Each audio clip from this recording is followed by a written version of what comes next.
What is going on, everyone? It's GentooMan here, also known as Rainy, and today's story time is about, well, you can read the title. So this story time takes place just the other day while I was at work, and it all starts when I just got to work. So I got to work, and I went inside, and as I got inside, I met up with some of my coworkers who were working. They were working the opening shifts, like the morning shift, and so I started talking to them because, me and my coworkers were kind of friends and stuff like that. I enjoy talking to them. I play video games with them a lot of the time in these videos. If you see me playing like Overwatch or something with friends, a lot of those people are people that I work with, but they're my friends, right? So I started talking to them and about this, that, and the other thing.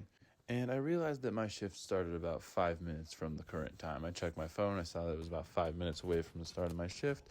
So I excused myself to go to the back room to where the locker rooms are and stuff like that so that I can get changed into my uniform. And so I walked back there, and usually in our back room, it's like you walk in there and there's like a couple chairs and like there's 2 tables and there's like a fridge and all that stuff. And there's a box of movie posters because we're allowed to take posters home when the movies are out of theaters and we have no use for the posters. Like, we're allowed to take them so we can like hang them up and stuff. I have a lot of them. I've taken way too many.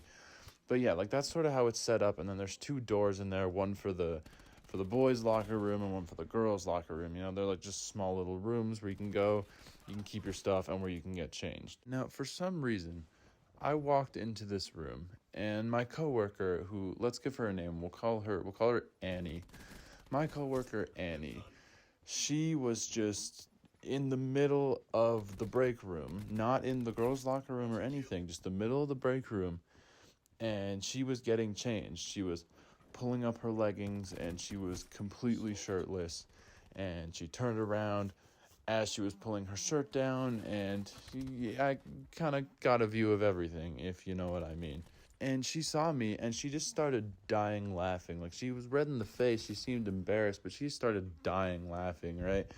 She's kind of saying, like, oh, I didn't know anyone was going to walk in here. I thought everyone was already, like, ready for their shifts and stuff. And I kind of laughed it off. I'm like, yeah, sorry about that. Like, I'm sorry I walked in. She's like, oh, no worries. Like, oh, I'll see you out there. And so I go into the locker room myself. I don't just change out there. I get into my uniform, and I go out to where I'm working that night. And now I remember this night was pretty dead. I stood there for, I believe, 5 or 6 hours doing basically nothing because almost nobody came in this night. It was very dead, and I was working the bar, and Annie was working the podium, which is the person who takes the tickets and sends people to their theaters. And eventually we end up doing our closing duties, and we go get changed to leave. I don't see Annie changing out in the middle of the change room again.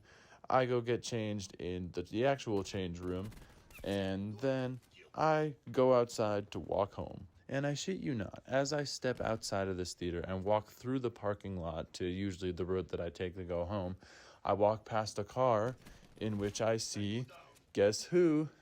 Yep, that's right, Annie. And she's getting changed, and once again, completely and utterly topless.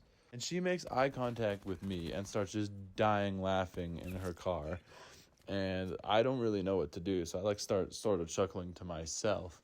But I know she can't really hear me, but she rolls down her window and she's like, Rainy, like, just come sit in my front seat for a bit. And so I do, because Annie and I are kind of friends. Like, we're not like friends on the level that some people I work with and I are, but like, we're friends, like, we know each other, we talk.